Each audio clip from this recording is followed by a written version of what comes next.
This is The First Century, a podcast devoted to stories from that influential period of history, including Rome, Judea, Christianity, and more. I'm your host, Dr. Brian Schmisek.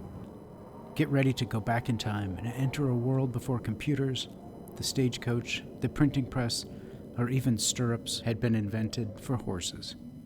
We're about to enter the first century. Episode 12, John the Baptist, Mentor to Jesus of Nazareth. Though John relegated himself to the wilderness regions of Perea, and occasionally to the River Jordan, he continued to attract crowds. He would say that a new kingdom is coming and is already at hand. God would cut down existing structures and people. John preached that the situation was so dire and God's wrath so imminent that the axe was already at the tree.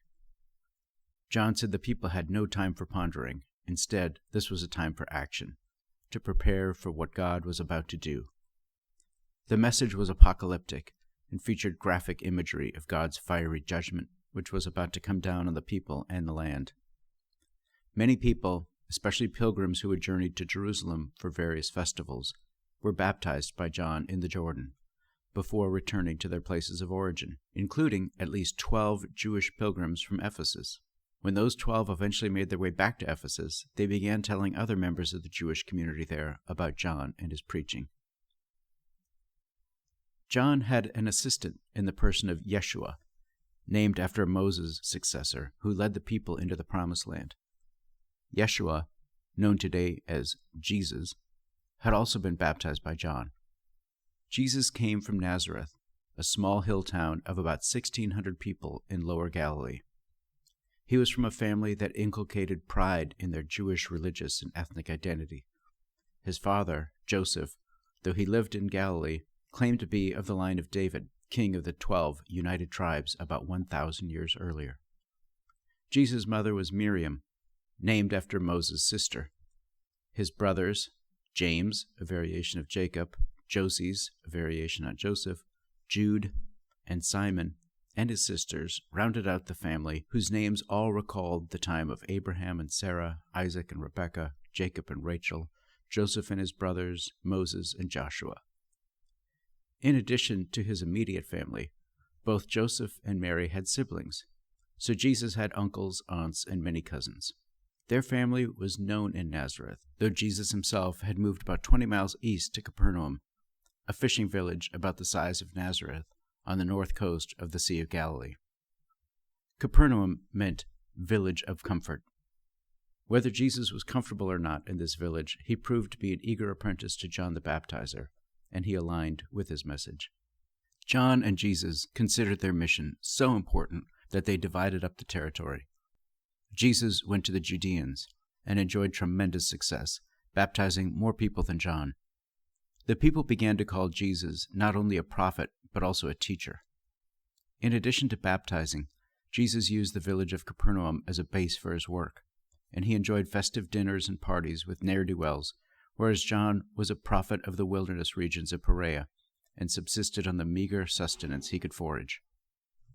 Jesus gathered around himself 12 men, meant to symbolize prophetically the end-times gathering of the 12 tribes of Israel, again hearkening back to the earliest days of the patriarchs, the Exodus, and the conquest of the Promised Land, whose stories were in the first of the books of Moses. The 12 tribes had initially settled in the land, roughly 10 tribes in the north and 2 tribes in the south. The northern tribes were conquered and brought into captivity by the Assyrians in the 8th century BCE. The remaining tribes were Judah and Benjamin. King David was of the tribe of Judah, which is why it was odd to some that Jesus' family, in Galilee, claimed Davidic descent. There was always a hope among the Jewish people that on the last day, God would gather those who had been scattered centuries earlier. Jesus seemed to be invoking the end times by gathering 12 men around him, ready to usher in a new era, a new kingdom where God would reign supreme. Jesus gave these 12 a mission to begin the gathering of God's people. God himself would complete the work that they started. These 12 were also to be part of ruling God's people at the end times, sitting on 12 thrones and acting as eschatological judges of the renewed Israel. In addition to his prophetic actions, Jesus continued to associate with people who were considered immoral or sinners. Even more, there were some wealthy women who also followed Jesus and his disciples. The presence of these women scandalized some who considered it shameful. Jesus, after all, was not married. Some of his disciples were married, but their wives were back home. It was terribly appalling that wealthy women from Galilee seemed to be funding these activities with Jesus, the bon vivant. John's teaching now began to include a critique of Herod Antipas's divorce and subsequent marriage to his half-brother's wife, Herodias. This was in violation of God's law given to Moses. Antipas's financial minister, Chuza, and Chuza's wife, Joanna, heard John. They reported back to Antipas and to Herodias what was being said and how the crowds were being swayed. These reports matched those that Antipas was receiving from one of his close friends from childhood, Menachem. Herodias grew livid. She encouraged Antipas to imprison John before matters became worse. He obliged, recognizing that it was better to seize him now rather than wait for any uprising that would make the situation too difficult and problematic. So Antipas arrested John and imprisoned him in the fortified city of Machaerus, not far from where he had been preaching. Though Antipas imprisoned John, he was also intrigued by him. Several times when Antipas happened to be in Machaerus, he invited the imprisoned John to speak with him. Not only that, but he also allowed John's disciples to meet with their teacher as well. Confining John to prison meant that he could no longer rile up the crowds, and yet Antipas was not ready to create a martyr out of him. Executing this popular wilderness preacher could stoke the crowds to action, a situation Antipas wanted to avoid. Though Antipas was not aware of it, John's arrest had unintended consequences. Jesus, who by this time was also being called a wonder worker because of the healings and exorcism that were attributed to him, withdrew from the crowds upon John's arrest. Jesus' message was different than John's, who preached an imminent, fiery judgment from God. John thought Jesus might be the one to usher in this apocalyptic divine verdict on humanity. But now, Jesus seemed to have gone underground. John had also heard that Jesus told his followers that the end was near, so near that some of them would not taste death before the end of days. So John sent his disciples to Jesus with a simple message. Are you the one who is to come, or should we expect another? Jesus' reply left John puzzled. John knew that Jesus had a reputation for speaking to the crowds in a mix of scripture, riddles, parables, and even beatitudes. But this particular reply was a mix of passages from the prophet Isaiah, followed by a beatitude meant for John himself. The message said, "The blind regain their sight, the lame walk, lepers are cleansed, the deaf hear, the dead are raised, and the poor have the good news proclaimed to them.